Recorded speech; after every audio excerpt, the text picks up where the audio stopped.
You're listening to Ideal Practice, episode number 173. Today, we are just a few days ahead of the Thanksgiving holiday here in the United States, and I thought it might be worth it to take a moment to catch my breath with you and share a few thoughts, a reflection, if you will, about why, even in spite of all the challenges, all the headaches, all the sheer craziness that owning a business has brought me over the years, why I still think it's worth it and why I wouldn't want to have it any other way. And I invite you to stay with me to the end. This is going to be short, but I do have a little exercise for you that I think might help you remember why it's worth it for you too. Because I know some days you wonder. Yeah, I see you. So, stay tuned.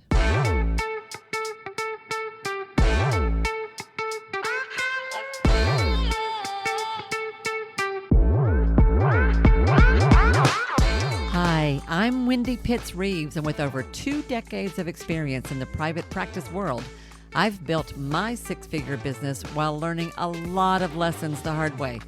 This is the first podcast that shows you how to apply the principles of energy, alignment, and strategy to build a practice that is profit-centered, but people-forward. This is the Ideal Practice Podcast. Hey guys, welcome back to another episode of the Ideal Practice Podcast. This is Wendy Pitts-Reeves, your host, and I'm so happy to be hanging out with you today. I know it's a crazy week. I know it's really busy here in the U.S. This is the week of Thanksgiving. If you're not familiar with that holiday, it is the one time of year when we as a nation are invited and encouraged to gather with family and friends and consciously and intentionally cultivate a sense of gratitude, or what my people call counting our blessings. And it's a lot. It's a lot. Nowadays, it seems like we spend a lot of time thinking about food and football and honestly shopping, but the gratitude piece of this is really important. And in fact, I think it's probably more important than ever, knowing how hard life has been for so many people this year. This week, as I am recording this, like literally this week, I have had all kinds of episodes or moments happening with colleagues, with folks that I have been doing some consulting with or some coaching with, where they have expressed their thanks to me in a way that was so sweet and so touching that it's just kind of got me thinking about this. And that is what is inspiring today's reflection. I've had several folks reaching out lately for seeking some help with really tough, difficult situations in their private practice. Sometimes they are ethical dilemmas. Sometimes they are legal dilemmas. Sometimes it's like managing the personal side of your life when you've still got a business to run and how to make all that work. Sometimes, y'all, it's really, really, really difficult for people. And the fact that folks have reached out to me to get some help for that is, I just see it as a great honor. And I'm very grateful for that. And I am very happy to show up and try to help them in those moments. And based on how those conversations have gone, I think it was helpful. But it's made me think about this whole concept about being grateful to be in private practice, even when, sometimes it's really, really tough. Because the truth is, this work is not always easy. In fact, sometimes it is the hardest thing ever. But I still believe in private practice, of course. I mean, that sounds kind of funny to say, but maybe a better way to say it is that I just know that I am wired to do this, and I can't imagine doing it any other way. But I know that for a lot of you, you're still figuring things out. So I wanted to share something with you. I wanted to share how gratitude, just the concept, the process of gratitude, can help you get through the tough times, help you keep going, even when sometimes really scary stuff is going on, because sometimes that happens. So a few years ago, y'all remember when the pandemic was happening, right? When all that was first really kind of, all the big hard stuff began in early 2020. I had been running a group practice for a very long time. We had a very well-established practice. And we basically kind of shut it down overnight. Like seriously, I saw a 5 o'clock client that day on my last day, had started developing a little bit of a cough. Wasn't really sure what was going on, but it was all in the news, this new thing that was happening. Went home that night, made a decision that I could not take a chance, contacted all of my clients and went virtual overnight. I know many of you have the same story. Well, over the coming weeks, months after that, I began to reevaluate where I wanted to go with my practice at all. And the day came when I made the decision to hand that practice over to a colleague and to walk away from it, which was a big deal. I had been running that place for about 25 years. And my particular office was like home. It really was home. There were so many hard times in my life when just going to my physical counseling office would bring me a sense of peace.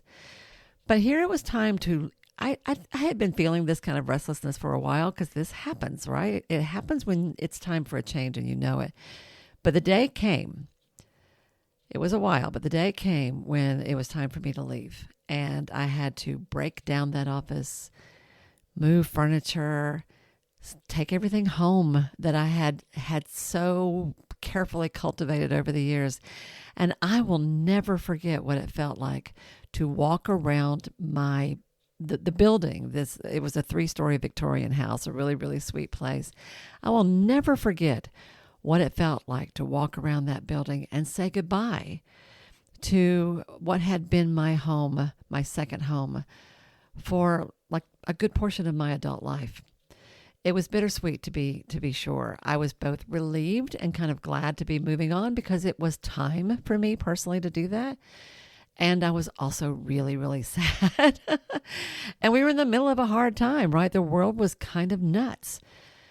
But even in that moment, even when I was kind of worried about where things were headed, I wasn't really sure what I was going to do.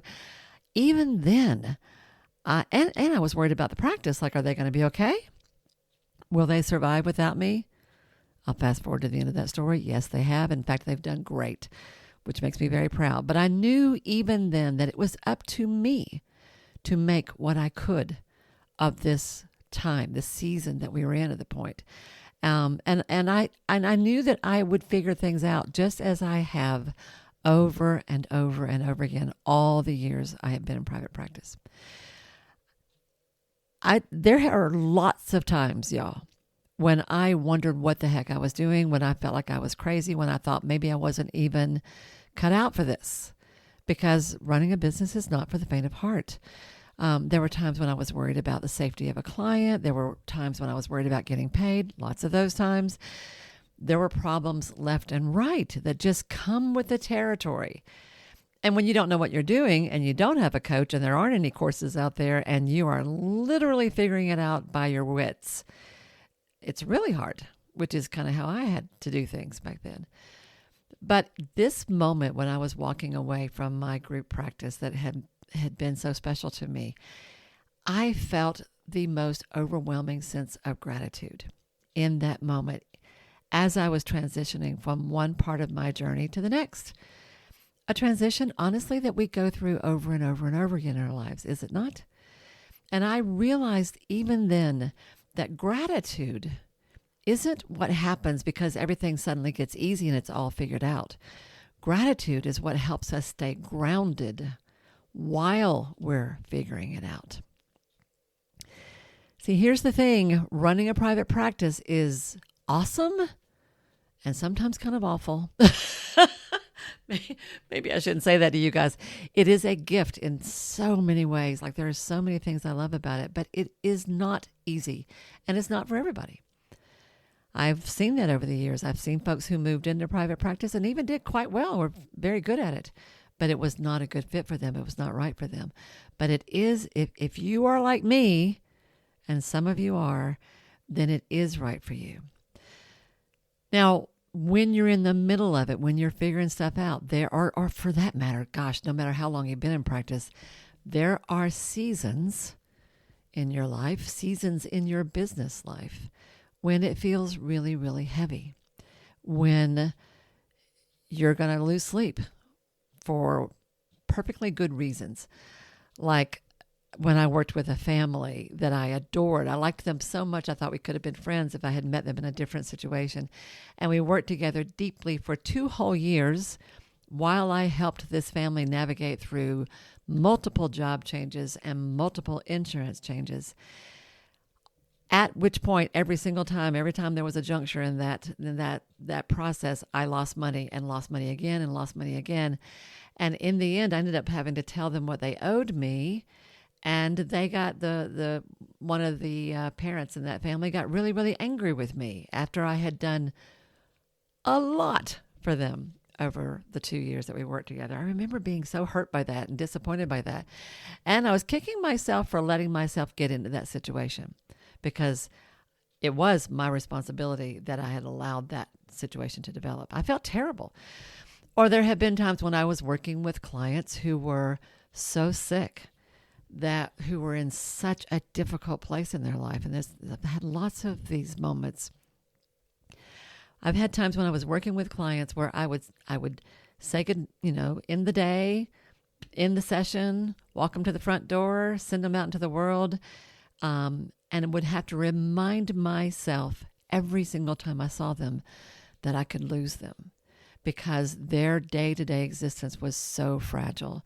And there is a limit to what we can do. And I would have to coach myself through the fear and honestly just like my heart because I cared so much for these clients. And I had to be okay. I had to be really, really, really mindful of the limits of what I could and couldn't do and be at peace with that limit so that I could continue to fully show up for those folks day out, day in and day out, week in and week out, the way they needed me to.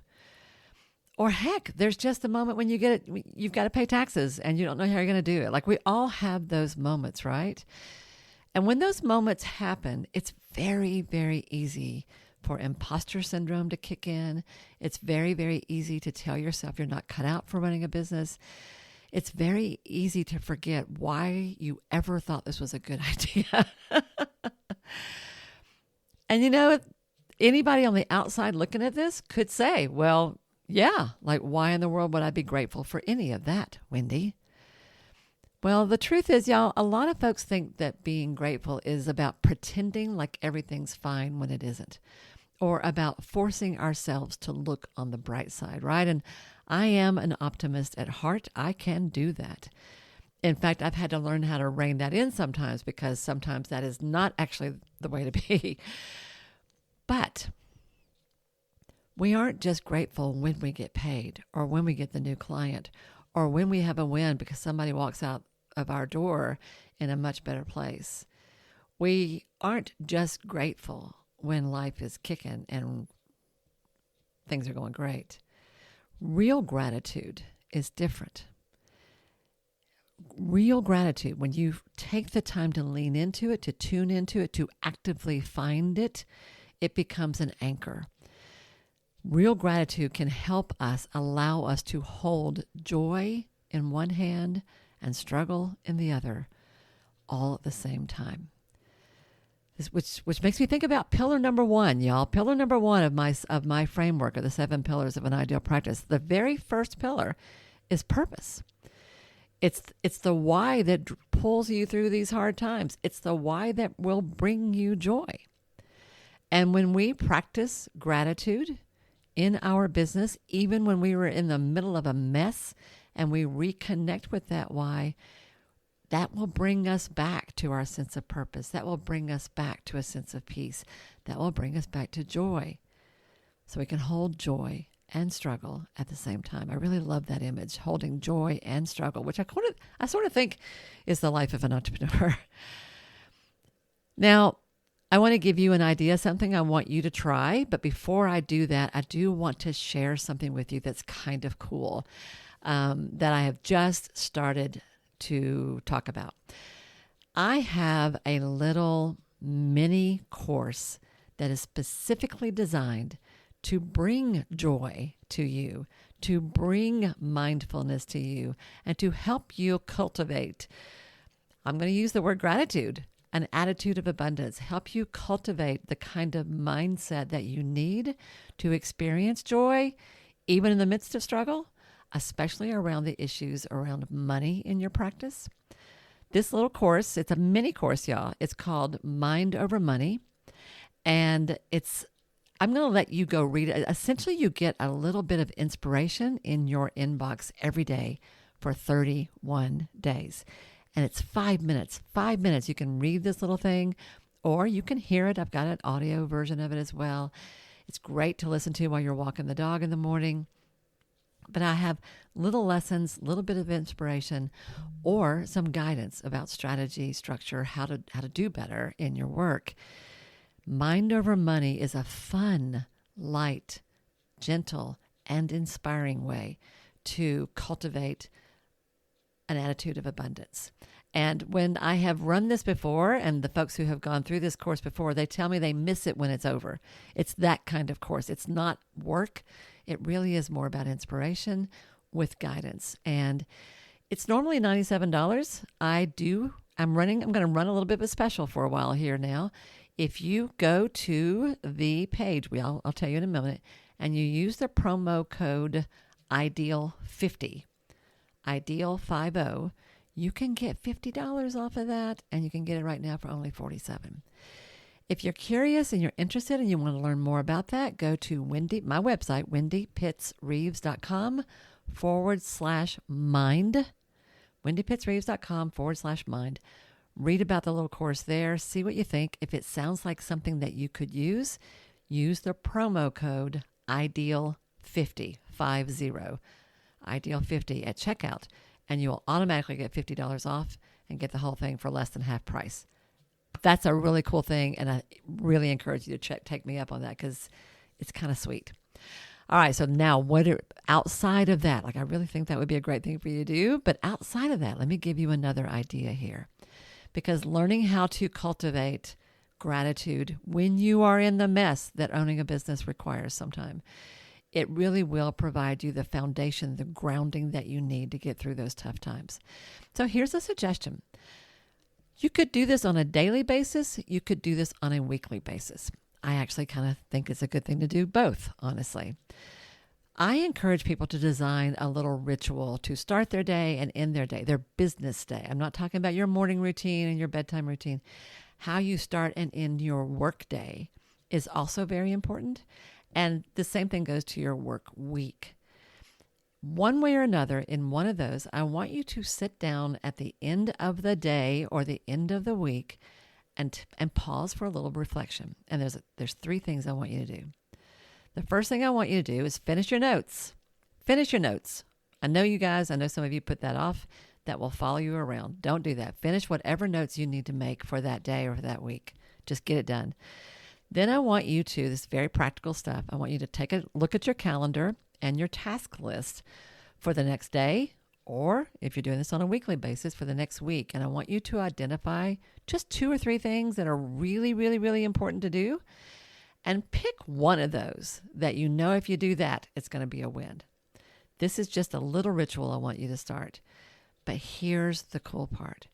Before you put your notes away, before you put your calendar with your task for the next day away, take a moment and find a story. What's a story you can tell yourself about that day that brings this feeling of, oh, that was just so good? A feeling of joy, a feeling of pride, a feeling of celebration, a feeling of gratitude. Is it a story about some of the work you did that day with one of your clients? Is it a story about an email you got from someone who's grateful for the way you have helped them? Is it the story about the check you got that yesterday in the mail that day that you didn't even realize was coming? I don't know. But whatever it is, I want you to do your notes, review your calendar, identify just 2 or 3 key tasks you want to accomplish the next day, and then tell a story. What's a good story about today that I want to capture and I want to remember? And make a few notes about that in your journal or in your planner or wherever you like to track things. I actually do it in my physical planner. I do a reflection at the end of every day where I do exactly this. Here's the thing. When you do this, what you are doing is you are training your brain. You are reorienting your attention and shifting your focus from what's missing to what's working, from what's frustrating to what's fantastic, to what's worrisome, from what's worrisome to what's wonderful, honestly. And the more you train your brain to see that, the more of that you will see. And you'll be amazed at what a difference that makes in how you feel about your business. Just a few weeks ago, I had a client that I hadn't seen in a long time.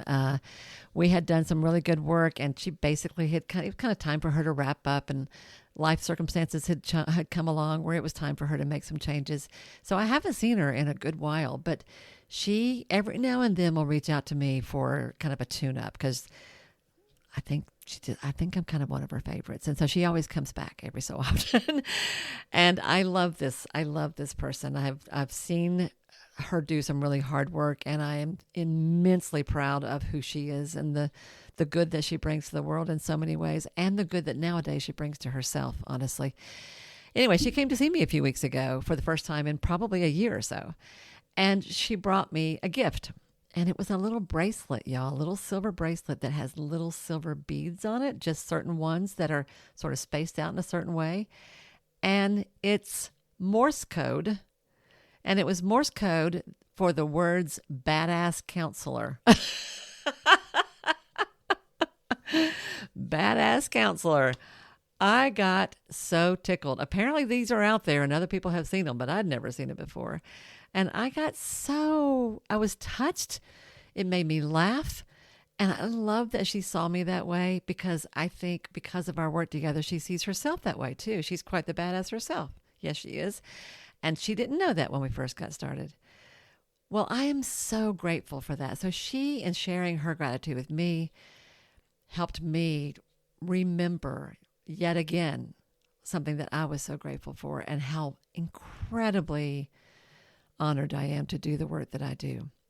Whether it is with my women leaders in my counseling practice, whether it is with my coaching clients as I'm helping them get their business to the place they want it to be, whether it is showing up here with you, I'm immensely grateful.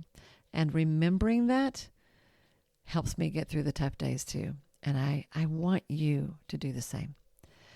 So that's what I've got for you today. I hope that is helpful.